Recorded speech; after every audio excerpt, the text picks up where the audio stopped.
સુરતમાં વધુ એકવાર ઉત્પાદન કરતી નકલી ફેક્ટરી ઝડપાઈ છે. સરથાણા વિસ્તારમાં નકલી ડેટોલ સાબુ તથા લિક્વિડનું ઉત્પાદન કરતી ફેક્ટરી પર રેડ કરી પોલીસે નકલી સાબુ તથા લિક્વિડનો જથ્થો જપ્ત કર્યો છે.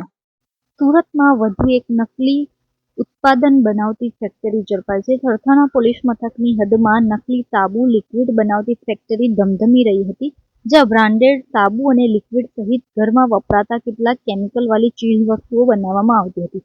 નકલી વસ્તુઓ બનાવીને પેકિંગ પર હાર્પિક, ડેટોલ સહિતની બ્રાન્ડેડ કંપનીઓના લેબલ લગાવીને માર્કેટમાં વેચાણ કરવામાં આવતું હતું. ઓરિજિનલ કંપનીના અધિકારીઓને શંકા જતા પોલીસમાં જાણ કરી હતી, જેથી પોલીસે ફેક્ટરીમાં ઓચિંતી રેડ પાડીને બોગસ વસ્તુઓ બનાવવા માટે વપરાતા રો મટીરીયલનો મોટો જથ્થો પકડી પાડ્યો હતો.